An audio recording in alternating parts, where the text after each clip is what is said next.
Rádio Valdominho. Legislativas 2019. Entrevista.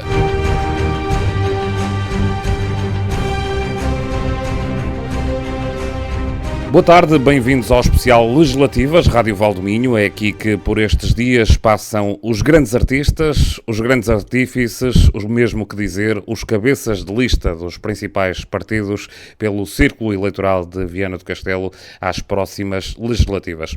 No total são 20, escolhemos 5, os 5 mais votados neste Círculo Eleitoral nas eleições legislativas de 2015. Hoje temos connosco Jorge Machado, cabeça de lista pela CDU, 43 anos, jurista de profissão, foi também cabeça de lista pela CDU nas legislativas de 2015, mas pelo Círculo Eleitoral do Porto.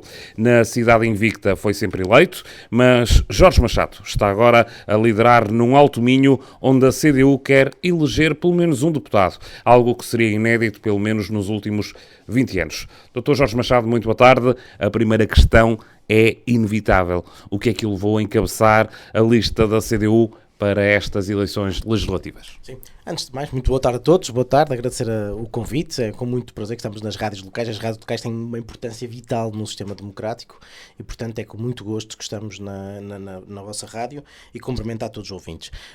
É um desafio lançado pelo partido. A CDU decidiu apostar com alguma força em círculos onde normalmente não elege. Em Viseu temos o Miguel Tiago, que já foi deputado na Assembleia da República, e Luís Apolónio no distrito de Leiria, a camarada Rita Rato pelo Círculo da Europa e eu por Viana, em círculos onde é difícil eleger, mas queremos apostar com força no sentido de apresentar candidatos que sejam reconhecidos, que tenham mérito e competência já comprovada. Eu sou deputado desde 2005 e, como disse, fui eleito sempre pelo Distrito do Porto. E o objetivo é reforçar as nossas eleições e batalhar por círculos onde normalmente não elegemos. Eu sou natural da Póvoa de Varzim, demoro menos tempo a chegar à sede de distrito de Viana do que já à sede de distrito do Porto. E, portanto, sempre tivemos uma grande ligação. Eu, pessoalmente, os poveiros, naturalmente, mais ligação ao Minho do que propriamente ao Porto. Até a diocese é de Braga. Isto vai de encontro à próxima pergunta. Tem sido sempre um homem da invicta, mas foi fácil tomar esta decisão? Não, muito fácil, porque temos grande afinidade, como disse, os poveiros têm uma grande afinidade ao Minho e ao Alto Minho em particular, e portanto foi muito fácil do ponto de vista pessoal, do ponto de vista daquilo que são opções do partido, e uma opção, como disse, que visava apostar forte, tentar crescer. Nós, nestas eleições legislativas, a população do distrito de Viana, o Alto Minho, está confrontado, como o resto do país, aliás, com uma de duas opções. Ou reforçamos a CDU e isso permite continuar um caminho que foi prosseguido de reposição dos direitos, conquistas importantes, como por exemplo os manuais escolares, ou o aumento das pensões que o governo PS também não queria e que foi obrigado pela nossa força. A melhoria do subsídio de desemprego. Há um conjunto vasto de medidas que conseguimos aprovar. Já lá vamos chegar. A essa parte. Diga. E só para concluir o raciocínio. Portanto, a população do Alto Minho tem duas hipóteses. Ou reforçamos a CDU e, portanto, elegemos mais deputados e continuamos este caminho e vamos mais longe, ou então corremos o risco de andar para trás. E esse é o cenário político que temos em cima da mesa. Pois. Doutor, foram 4 anos de governação socialista, mas com apoio da esquerda, os anos da chamada geringonça. Que avaliação faz desta governação liderada por António Costa? Nós temos que colocar isto em contexto. Nós tivemos um governo de desastre nacional. O governo PSD, CDS-PP, de Passos Coelho e Portas, foi um governo que arruinou o conjunto de alicerces da nossa sociedade. Tivemos níveis de imigração brutais, o desemprego disparou para níveis dramáticos, a pobreza aumentou de forma significativa. Nunca tivemos, desde o fascismo, nunca tivemos níveis de pobreza tão grandes como com aquele governo. E, portanto, no dia das eleições, quando o PS já tinha assumido a derrota, o Bloco dizia que estava muito contente com o seu próprio resultado. O Jerónimo de Sousa, o PCP, a CDU, disseram que o PS não formava governo se não quisesse. E porquê é que nós dissemos isso? Porque nós tínhamos consciência que não podíamos em consciência com aquilo que nós propomos e aquilo que queremos para o nosso país, permitir que o PSD e o CDS-PP continuassem no governo. Porque o que vinha a seguir seria mais do mesmo e levar mais longe um conjunto de cortes e de ataques, nomeadamente na segurança social, com a perspectiva da privatização e, portanto, a destruição a médio e longo prazo da capacidade e a sustentabilidade financeira da segurança social. E, portanto, nós quisemos pôr travão a isto. E, portanto, o que é que nós fizemos? Viabilizámos um governo PS. Chegámos ao acordo quanto a um conjunto de matérias que era preciso recuperar, melhorar. Não chegámos a 80% das propostas sequer do PCP, chegámos a uma base de entendimento muito curta. Mas também só temos 17 deputados na Assembleia da República. Portanto, o objetivo não foi apoiar a esquerda, mas foi salvar o país da direita? Foi salvar o país da direita, mas depois garantir que íamos no bom caminho e, portanto, obrigámos a tomar medidas ao PS que normalmente o PS não tomaria sozinho. Os manuais escolares não estava no programa do PS, não era vontade do PS, resistiram com toda a força até à sua concretização. E, portanto, nós conseguimos impor algumas medidas. E são várias, são muitas, já lá iremos, mas quer dizer, o PCP ao viabilizar este governo, conseguiu que se dessem passos muito importantes e recuperou-se uma coisa que é fundamental, que é a esperança. Hoje em dia temos novamente a esperança de que é possível e temos setores, nomeadamente trabalhadores, setores de empresas, grandes setores, que se volta a lutar pelo aumento dos salários. O salário mínimo aumentou, não tanto quanto queríamos, mas aumentou, mas quer dizer, recuperou-se a esperança de lutar para melhorar as condições de vida dos portugueses. Mas o balanço do governo de António Costa é positivo? É positivo naquilo que... nestas coisas não há o preto e branco, não é tipo 1x2. É positivo porque conseguiu-se um conjunto de matérias, mas, por exemplo, nas áreas de matérias laborais ou no investimento público, aí o PS procurou sempre o entendimento com o PSD e o CDS-PP, que lhe deram a mão para não aplicar medidas mais justas do ponto de vista social. E, portanto, é positivo naquilo que foi possível conseguir, e houve coisas muito importantes que se conseguiram, mas depois ficámos muito aquém daquilo que nós, a CDU, queria. E isso tem muito a ver com a correlação das forças, e é importante que a população de Valdo Minho perceba que nós não vamos eleger primeiro-ministros. Isso é uma falácia. Vamos eleger os representantes da nação. Vamos eleger deputados. E os deputados depois lá fazem, é em função da força que cada partido tem, que se puxa mais para um lado ou puxa-se mais para o outro. E isso verificou-se muito nesta última legislatura. Sim, senhor. Muito bem. Vamos então ao que interessa nesta entrevista. Debruçamos-nos agora sobre o futuro, sobre as metas, os grandes objetivos, que é como quem diz o programa eleitoral. Começamos com uma bandeira muito particular que a CDU promete bater-se. Continuam contra a introdução de portagens na A28. Sim, essa é uma das grandes medidas que apresentamos, é criar claramente uma das 3 prioridades que elencamos. Aliás, a primeira prioridade que apontamos aqui para o Alto Minho, a primeira é mesmo os transportes, em que se inclui a matéria da eliminação das portagens, que são profundamente injustas. Então, as da A28 é um escândalo nacional. A A28 foi construída com fundos comunitários, estava construída, entrou no negócio das parcerias público-privadas, foi concessionada para compensar outras futuras concessões e, na nossa opinião, não faz qualquer tipo de sentido, é um prejuízo elevado para as populações que compromete a sua mobilidade. É preciso, naturalmente, eliminar as portagens, e isso é um fator de justiça, mas é preciso, e aqui é muito sentida, aqui em Monção é muito sentido este facto, é as questões das acessibilidades e dos transportes. Nós temos que melhorar a rede de transportes, melhorar aquilo que é o transporte público, e colocamos a necessidade de alargar aquilo que é a rede de transporte público, nomeadamente das cidades mais distantes para a sede de distrito, para Viana, porque hoje há muitas coisas que têm que ser resolvidas, as pessoas têm que tratar de coisas em Viana ou noutras cidades e não têm qualquer tipo de ligação de transportes, e portanto ficam dependentes desse transporte privado ou do táxi, que sai naturalmente muito caro. Há concelhos em que as acessibilidades são um caso preocupante. Por exemplo, Paredes de Coura. Está na agenda da CDU tentar resolver essas acessibilidades, a Paredes de Coura? Como costuma alguém dizer, para chegar lá fazem 5.000 curvas. Sim, nós colocamos a necessidade de melhorar duas vertentes. Não só as ligações rodoviárias, mas também as ligações ferroviárias. Nós perdemos muito com as ligações ferroviárias e essa é uma necessidade que sentimos aqui muito no distrito, que é esta necessidade de termos essas ligações, quer de rodoviárias, quer de ferroviárias, para para que efetivamente se possa permitir a mobilidade é um direito fundamental, porque naturalmente as pessoas têm esse direito e infelizmente aqui, com estas distâncias muito grandes, temos um problema agravado.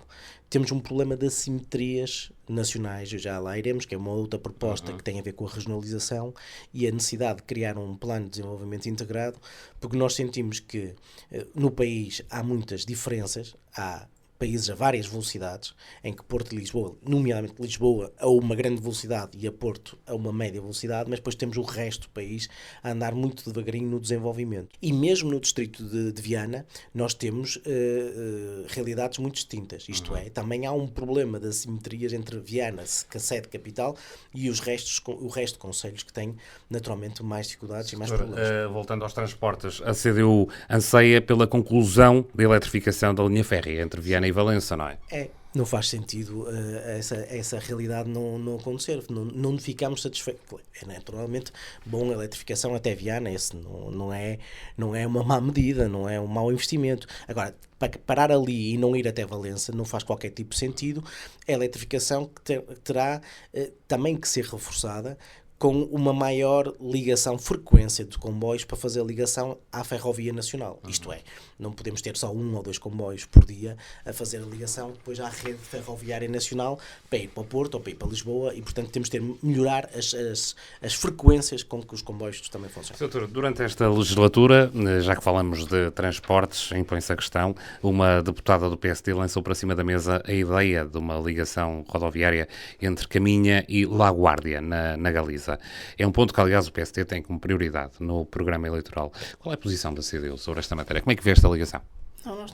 Nós não é que não se vê mal, não há mal nisso, mas nós sentamos essencialmente nas ligações ferroviárias e nas ligações o prolongamento da A28, por exemplo, que é fundamental, mas centramos as nossas propostas mais nas ligações à sede capital distrito. Não é? Porque aí é que é importante e há distâncias muito, muito significativas que precisam ser encurtadas. Pelo menos contra não é a CDU. Não contra, mas o que nós nos centramos nas nossas propostas é as ligações de Melgaço, Monção, etc. Ligar à sede de distrito, melhorar as ligações rodoviárias e ferroviárias. E ligações ferroviárias que se perderam e que deveriam ser recuperadas. Muito bem. Outro dos pilares fundamentais nas propostas da CDU são os serviços públicos. Comecemos pela educação, Sr. Doutor. Que avaliação faz do que foi feito na educação nestes 4 anos e o que é que há a fazer? O que nós dizemos relativamente a esta matéria é que os serviços públicos têm que ser houve serviços públicos que foram encerrados, que têm que ser recuperados, reabertos para melhorar o acesso às populações. Há, naturalmente, um esforço feito a nível nacional daquilo que é a requalificação das escolas, houve um esforço grande, mas subsistem muitos problemas, isto é, subsistem problemas em escolas que precisam de obras, escolas que precisam de mais funcionários, o problema dos funcionários não está resolvido e é preciso alargar aquilo que é a rede pública de creche. Essa é uma questão fundamental, porque fala-se muitas vezes em natalidade e os problemas de natalidade. Bom, e importava ter em consideração o seguinte, que era preciso não só aumentar os salários, mas também ter em consideração aquilo que são os gastos que um casal hoje tem para ter um filho na creche, num jardim de infância, em que são muito avultados, normalmente. E, portanto, precisávamos melhorar também essa realidade para podermos ter mais natalidade e melhores serviços públicos. É um dos problemas do Alto Minho, a baixa natalidade. Vamos à saúde, Sr. Doutor. Que propostas tem a CDU? Nós aqui entendemos, da avaliação que temos feito, nós temos, por exemplo, em Monção temos um bom centro de saúde que tem capacidade de resposta, tem problemas com os exames de diagnóstico, com alguns exames que precisam ser feitos que não são, nomeadamente a hemodiálise. E também temos uma diálise aqui em Monção. Já agora, já que toca aí, ainda não abriu. Não abriu e que é preciso resolver. Sabemos que a perspectiva é abrir na Santa Casa da Misericórdia. É um serviço público fundamental, até por causa das distâncias que estamos a percorrer. Aliás, hoje no contacto que tivemos aqui em Monção, várias pessoas falaram-nos connosco sobre esse mesmo problema. É uma realidade, é preciso melhorar aquilo que são os serviços públicos de saúde. mas eu aqui queria dar uma nota, que muitas vezes no Parlamento discute-se a questão dos investimentos públicos, a necessidade de alargar os cordões à bolsa para resolver vários problemas estruturais que temos. Seja construção de vias ferrovia e rodoviárias, seja a ligação ou o aumento dos serviços públicos. E aí esbarramos sempre numa parte do Partido Socialista que tem o seu principal protagonista, o Dr. Mário Centeno, mas que aposta muito nas questões do déficit, nas questões da União Europeia e das contas certas. E muitas vezes este discurso das contas certas tem subjacente uma ideia de que é contas certas para mostrar à União Europeia um déficit abaixo dos 2% que a União Europeia impõe. Se perguntarem a qualquer responsável político porque é que a União Europeia impõe 2% de déficit, ninguém lhe sabe dizer, porque esse é um critério que não tem qualquer tipo de justificação técnica ou teórica. Inventou-se que os países não podiam ter um déficit, isto é, gastar acima do seu orçamento mais de 2%. O que é que aconteceu com este orçamento de Estado? E nos últimos, aumentou-se a receita fiscal porque há mais emprego e há mais contribuições para a segurança social e, portanto, temos mais rendimentos, e não se promoveu o investimento. E nós dissemos, é preciso aproveitar esta alavanca de dinheiro que temos disponível para promover o investimento público. Bom, aí o Partido Socialista não quis. E não quis porque quer apresentar um déficit abaixo dos 2%.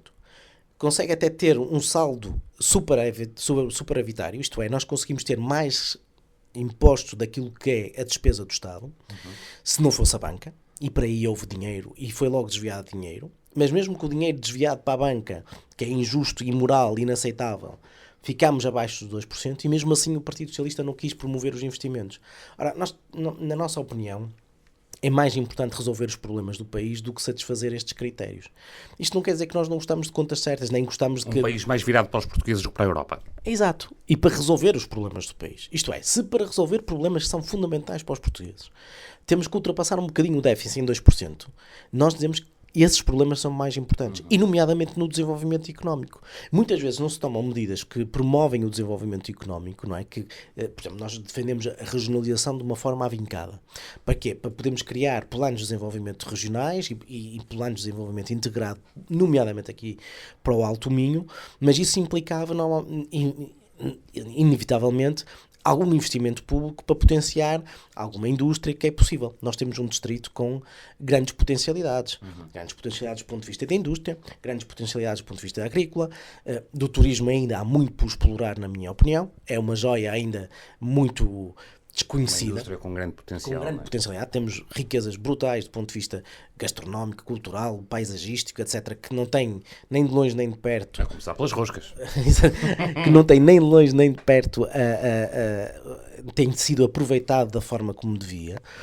Mas isso implica investimento. Ora, é para esse investimento que depois vai resolver problemas da população que é preciso borrifar-nos um bocadinho para a União Europeia e olhar mais para o nosso país. Este raciocínio é um raciocínio que a CDU faz, mas que o PS não faz. E o PSD e o CDS-PP, que queixam-se dos serviços públicos que não funcionam, também não fazem esse raciocínio. Isto é, também querem obedecer aos déficits da União Europeia, não querem investir e, portanto, também não conseguirão nunca resolver os problemas estruturais da falta de investimento. E quanto à justiça, Sr. Doutor? Justiça, foram tomadas medidas positivas.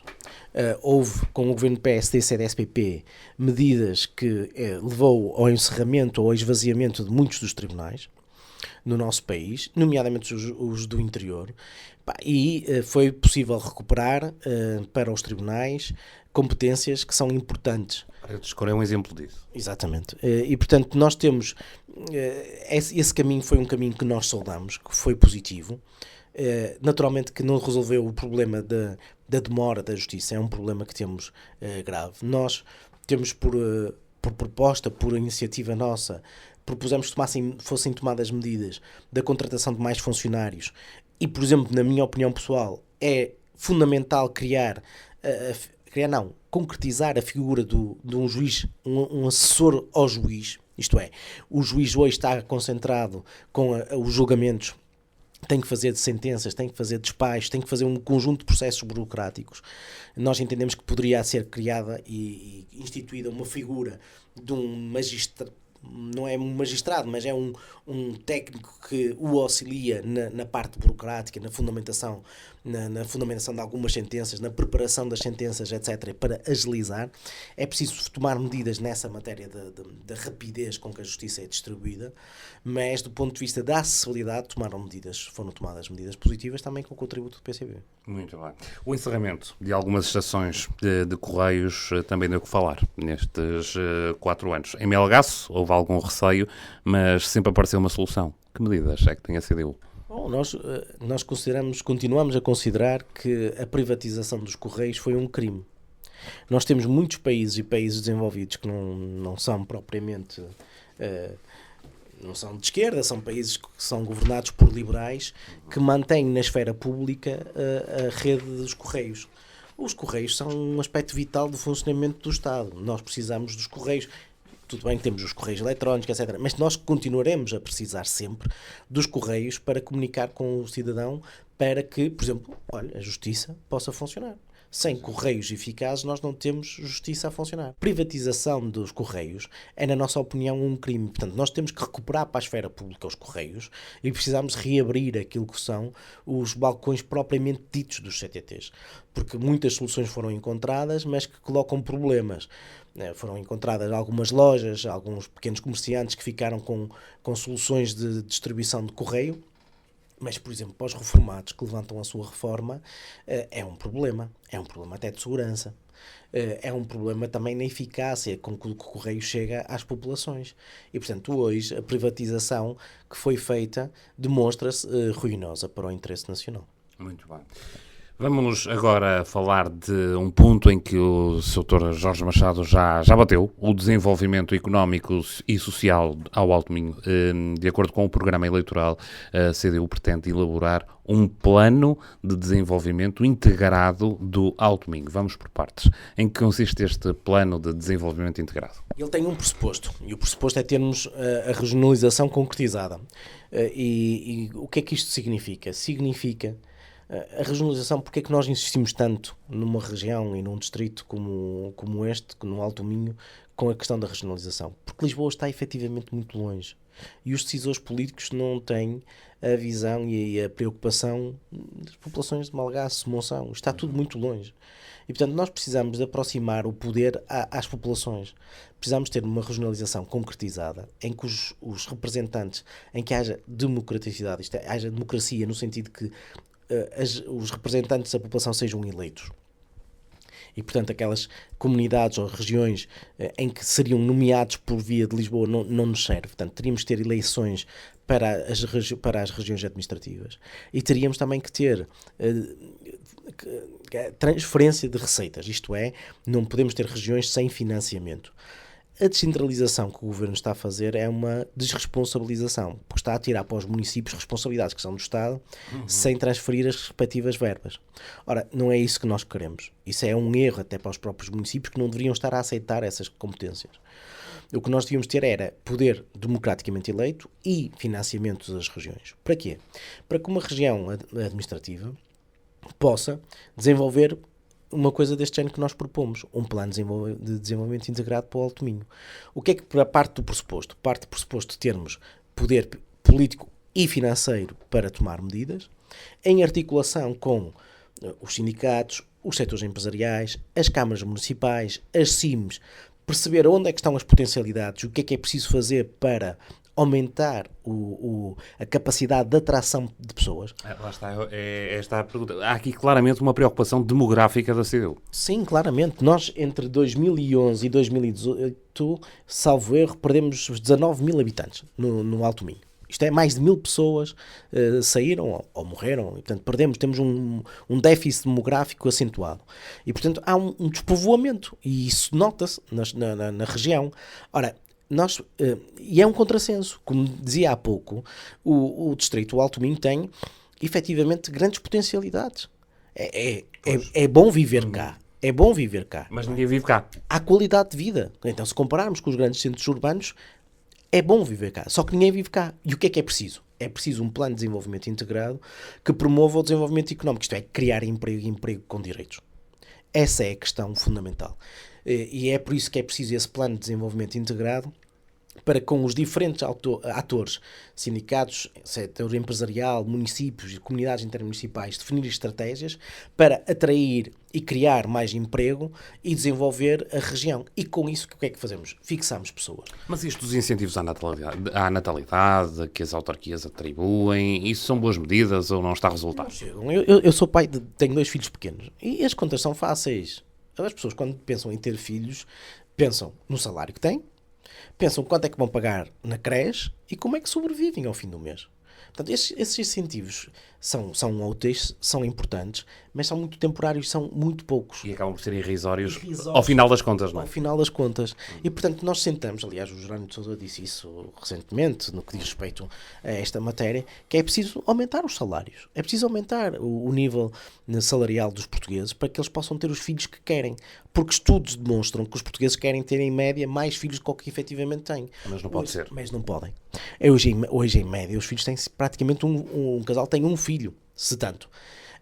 Casais com 2 filhos são cada vez mais raros. Com 3 já são notícia. Com 3 já são notícia, exatamente. E, portanto, porquê? Mas os estudos dizem que os portugueses gostavam de ter mais filhos, só que não podem. O que é? É a questão financeira. É os vínculos precários, que é preciso combater.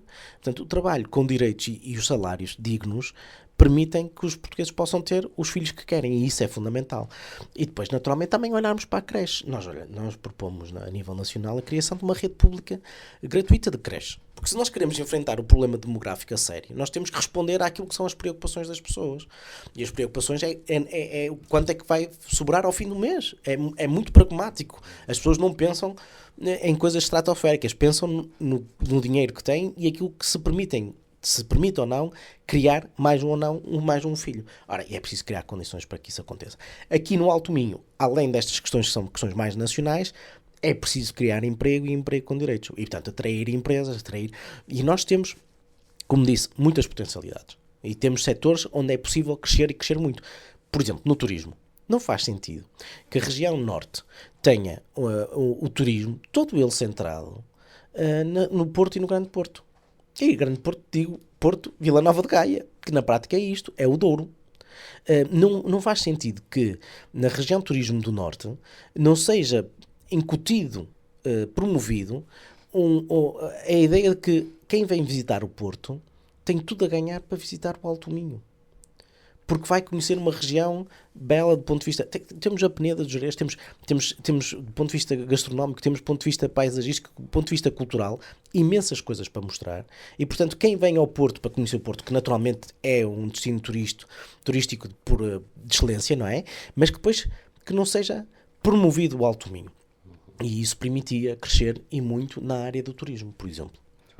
Abrimos agora um outro dossiê. A criação da empresa Águas do Alto Minho marcou também estes últimos 4 anos. No distrito houve municípios favoráveis e outros que não quiseram integrar-se nesta parceria multimunicipal com a empresa Águas de Portugal para a gestão dos sistemas em baixa de água e saneamento, que vai ser detido em 49% pelos municípios e 51% pela empresa estatal. Ora, também de acordo com o programa eleitoral da CDU para o Alto Minho, há uma tentativa de privatização da água pública. E a CDU, estou a citar, quer travar isto. Exatamente. É uma das principais ameaças àquilo que é um bem fundamental para as populações. Nós sabemos que no distrito o distrito é muito abundante do ponto de vista da água e água com qualidade. Não há um problema propriamente de oferta. E o que se está a fazer com esta privatização é comprometer o acesso. Isto é, nós já percebemos que o caminho nos 7 dos 10 municípios que aderiram a este projeto será um de aumento da água. E nós hoje temos populações que pagam valores muito pouco significativos para a água, porque a água é abundante, a rede é boa. Temos outros a pagar quase o dobro, não é? E a perspectiva é aumentar. E, portanto, já começa a haver notícias de recenseamento de pedidos de informação relativamente a minas, porque isso tudo vai entrar e vai pagar para ter acesso a uma mina que já é explorada pela população há dezenas e dezenas de anos. Ora, este caminho de privatização da água é desastroso. E, aliás, nós temos até que aprender, não é preciso ser nenhum gênio, basta olhar o que aconteceu no país.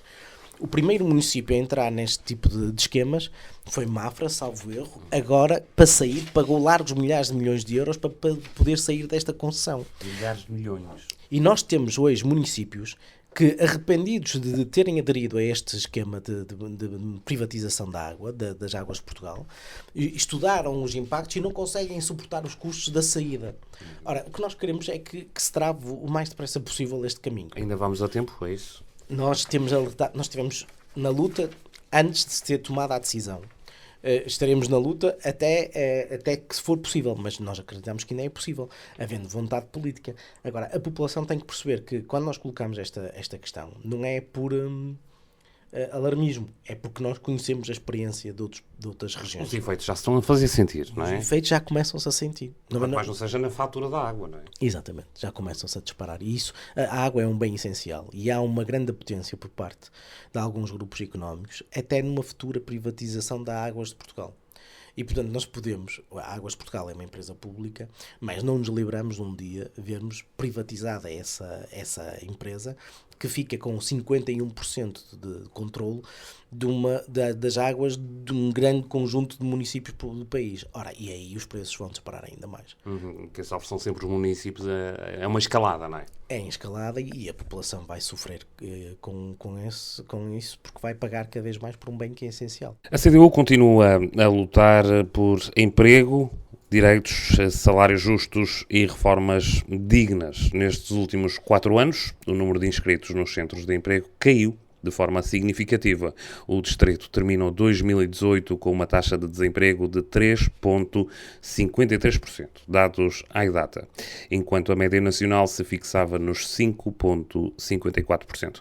Que análise é que faz a CDU destes resultados, doutor? Os dados do desemprego demonstram que aquilo que nós dizíamos que era possível aumentar salários, recuperar direitos, melhorar as condições de vida dos portugueses, não tem como consequência o aumento do desemprego. Aliás, o PS, PSD e CDS nos tempos da Troika diziam que aquelas medidas tinham que ser, porque senão, e quando falávamos do aumento do salário mínimo, lembro-me de uma expressão de Passos Coelho que dizia que até achava que o melhor mesmo era baixar o salário mínimo nacional para aumentar o emprego. Ora, nós aumentamos o salário mínimo nacional, devíamos ter aumentado mais, porque é fundamental para melhorar a qualidade de vida dos portugueses, e isso teve um efeito positivo. Porquê? Porque, como nós sempre dissemos, o aumento de salários e dos direitos significa um aumento de capacidade por parte dos trabalhadores portugueses para consumirem. Mas a CDU chama muitas vezes, pelo menos nos anos da Troika, em que estes números não eram números reais, que não correspondem à verdade. Estamos a falar de inscritos no centro de emprego. Sim, não, mas os inscritos, mas há um sinal positivo, que normalmente o que é que acontecia?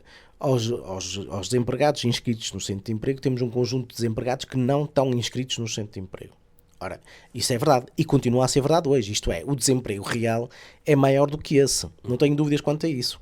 Agora, o número de desempregados baixou e isso comprova-se até pelo número de trabalhadores que estão a inscrever-se e estão a pagar contribuições para a Segurança Social, que aumentou significativamente. Aí sim. Aí controlamos. Portanto, como nós temos esses dados, aumentou significativamente o número de inscritos de trabalhadores na Segurança Social. O que é que significa? Que o desemprego baixou efetivamente. E o desemprego baixou efetivamente porque houve capacidade por parte dos trabalhadores portugueses para consumirem mais, dinamizar a economia. O aumento dos salários e dos direitos, ao contrário do que muitas vezes se disse no nosso país, não é fator de desastre nacional. Não há empresas que vão à falência por causa do aumento do salário mínimo nacional. Antes, pelo contrário. Porque, havendo mais poder de compra, naturalmente as pessoas conseguem comprar as coisas que precisam e compram normalmente localmente, o que é um fator de desenvolvimento do dinheiro. No fundo, roda pela economia e puxa ao desenvolvimento económico. E, portanto, o caminho que nós trilhamos e que, por nossa iniciativa, conseguimos viabilizar por via desta solução política, demonstrou que várias coisas. Nós passámos décadas, é uma coisa muito curiosa, nós passámos décadas com o PS, o PSD, o CDS-PP e até o Bloco a dizer que elegíamos primeiro-ministros. Não elegemos primeiro-ministros coisa nenhuma, elegemos deputados. Ficou demonstrado. Depois disseram-nos que estas medidas da Troika tinham que ser porque tinham que ser e não havia outro caminho. Nós demonstramos que há outro caminho.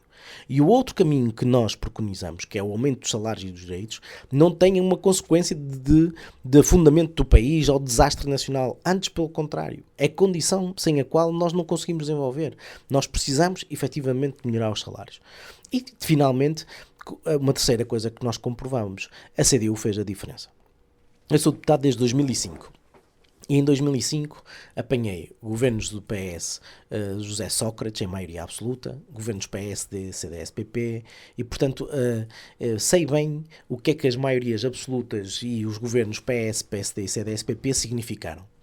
A única legislatura em que nós conseguimos aprovar coisas que são no sentido positivo, são poucas, algumas são muito importantes, como os manuais escolares, faz uma diferença brutal para as famílias, ter manuais escolares gratuitos, mas estas medidas que em abstrato, num conjunto, dizemos, não resolveram todos os problemas do país, ainda são insuficientes, mas é a primeira vez desde 2005 que eu sou deputado em que aprovamos sucessivos orçamentos que têm sempre aspectos positivos para quem vive do seu salário. Nós tivemos sempre, desde 2005, desde 2008 começaram as medidas antes da Troika, os pactos de estabilidade e os PECs e os PACs e essas coisas todas, em que os trabalhadores e o povo português começaram a sempre, permitam uma expressão, a levar nas costas, não é? A levar cacetadas nas costas. Sempre umas atrás das outras. Cortes, mais cortes, mais cortes. As pessoas não sabiam como é que se iam governar. E neste governo, com a intervenção da CDU, nós conseguimos travar este caminho de retrocesso, o que é muito importante, e demos pequenos passos para a frente. A valorização, o aumento dos salários, a valorização das reformas. Uma coisa que não é muito falada, mas, por exemplo, melhoramos o subsídio de desemprego. E isso é extremamente importante. Porquê? Porque um trabalhador que tenha melhor subsídio de desemprego resiste a uma proposta de salário mais baixo e obriga o patrão a ter uma proposta de salário um bocadinho maior se quer ter um trabalhador. E isso é injusto porque aumenta os salários. Portanto, o melhorar o subsídio de desemprego, o abono de família, as prestações sociais que melhoraram, as reformas que aumentaram pelo menos 10 euros em cada ano desta legislatura.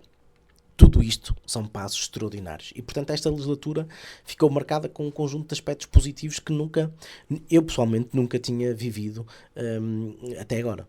Bem, na reta final desta entrevista, focamos-nos já num outro tema que marcou a atualidade do último ano, sobretudo no último ano, a prospecção e exploração de lítio em Portugal. Houve uma primeira possibilidade de prospecção aqui na sub-região Monção e Melgaço, que foi entretanto retirada. Cenário bem diferente acontece na Serra d'Arga, por exemplo. Prospecção e consequente exploração não estão postas de parte. Que visão tem a candidatura da CDU sobre esta matéria? Primeiro, nós queremos dizer é que na fase em que nós estamos numa fase em que se está a avaliar o que é que temos. E, portanto, saber que riquezas é que nós temos no nosso território não é mau. E, portanto, não é algo que a gente, à partida, coloque de parte. Isto é, o país deve saber que riquezas tem, lítio ou outros minerais. Colocada esta questão, dizer que a exploração do lítio ou de outros minerais tem que ter em conta toda a riqueza ambiental. E, portanto, a exploração de lítio, por exemplo, na zona que seja a Serra da Agra, que faz parte da natureza, a Rede Natura 2020, ou o Parque Nacional Peneda do Gerês, é, na nossa opinião, inconcebível. Porquê? Porque se são zonas protegidas do ponto de vista ambiental, se no Parque Nacional da Peneda de Gerês as pessoas, os agricultores, não podem apanhar lenha porque as regras do Parque Nacional não o permitem, também não se pode explorar o lítio. E, portanto, o que é que nós dizemos? É que há valores naturais, natureza do ambiente, que devem ser salvaguardados. Porquê? Porque eles têm uma riqueza intrínseca superior. Porque nós podemos explorar o lítio. Onde isso não se verificar, em regiões em que o lítio não interfere com áreas protegidas do ponto de vista da natureza, mesmo assim é preciso que qualquer exploração de lítio tenha forte estudo de impacto ambiental e tenham as medidas de compensatórias ambientais devidamente definidas. Isto é hoje possível explorar uma riqueza e deixar o território com os mínimos impactos possíveis. Mas estou a falar em áreas que não sejam da Rede Natura e que não sejam no Parque Nacional Peneda de Gerês. Ora, aqui o que está em cima da mesa é sequer são essas zonas, portanto, para nós não se coloca a possibilidade da exploração de lítio. Não estamos a falar da sua região, estamos a falar da Serra d'Agra. Sim, bem. não. Colocamos Completamente perentoriamente contra. Porquê? Porque então fazem parte da rede Natura 2020 e nessa medida não faz sentido a sua exploração, como é óbvio. Contagem decrescente para o próximo dia 6. A abstenção é uma preocupação da CDU? Eu acho que é uma preocupação e o apelo que fazemos é que se vote. Nós sentimos a necessidade, o Alto Minho precisa, na nossa opinião, de ter uma voz da CDU que os represente. 50% nas eleições legislativas de 2015 é alto. É muito alto. E o Parlamento é extremamente importante para a vida das pessoas, como ficou provado nesta última legislatura. É no Parlamento que decide o futuro de Portugal. E, portanto, termos mais força na CDU implica mais votos. E, portanto, o apelo que fazemos é que votem e que fazemos o apelo. A juventude anda mais afastada da política, Souto? Alguma juventude. Nós andamos a dizer isto já há décadas, mas continuamos a ter jovens a ter funções políticas. As Jotas ainda andam aí, felizmente. Sim, e portanto, eu com 43 anos não me considero, não posso dizer que sou jovem, mas também não sou velho, não é? Se bem que já é um veterano. Sim, veterano em experiência, mas não em idade. Mas eu acho que a juventude há de tudo. E há muito descontentamento, mas também há pessoas com mais idade que não ligam nenhuma à política e que não votam. Há um descrédito também. Há um descrédito, mas aí as pessoas têm que assumir aquilo que são. Não podemos ter memória curta. Temos que olhar para o papel que cada partido teve ao longo dos últimos anos e nós acreditamos. E até mesmo que cada candidato teve. Sim, e ter uma visão crítica e acreditar que é possível transformar. Nós, da nossa parte, continuamos a acreditar que é possível construir uma sociedade mais justa do ponto de vista social, desenvolvida, que Portugal afirme a sua soberania, que seja autónomo do ponto de vista daquilo que são a produção nacional, que é extremamente importante, e consideramos que Portugal tem futuro. E é um bocado no início da entrevista referi, conseguimos devolver um aspecto fundamental, que é a esperança. E eu quero acreditar que muitos vão transformar essa esperança num voto da CDU. Nós precisamos reforçar a CDU para andar para a frente e não andar para trás. Para fecharmos, Dr. Jorge Machado, cabeça de lista da CDU às próximas legislativas, uma mensagem ao eleitorado altominhudo. O Alto Minho precisa de uma voz da CDU, precisa de uma voz que os represente e o Alto Minho precisa dar um contributo para que o país possa avançar. Isto é, o Alto Minho não tem elegido nos últimos anos nenhum deputado da CDU. Um deputado da CDU faria a diferença para ser uma voz ativa na Assembleia da República, na defesa dos interesses específicos do Alto Minho, com presença regular. Não somos daqueles que são eleitos e que depois nunca mais põem os pés no círculo. Quem nos conhece sabe muito bem que vamos ao terreno, conhecemos, fazemos perguntas, intervenções, exigimos do Governo respostas, mas também seria a maneira do Alto Minho contribuir para uma solução política que permita que, a nível nacional, o país ande para a frente naquilo que é a melhoria das condições de vida de quem trabalha no nosso país. Aí está a mensagem de Jorge Machado, cabeça de lista da CDU por Viana do Castelo, às eleições legislativas do próximo dia 6 de outubro, uma CDU que promete lutar pelos interesses de todos os altominhotos nos próximos 4 anos. É uma CDU que quer finalmente ter um ou mais deputados do Alto Minho na Assembleia da República. Eu sou Miguel Rocha, volto amanhã com nova entrevista e um novo cabeça de lista. Rádio Valdominho, Legislativas 2019. Entrevista.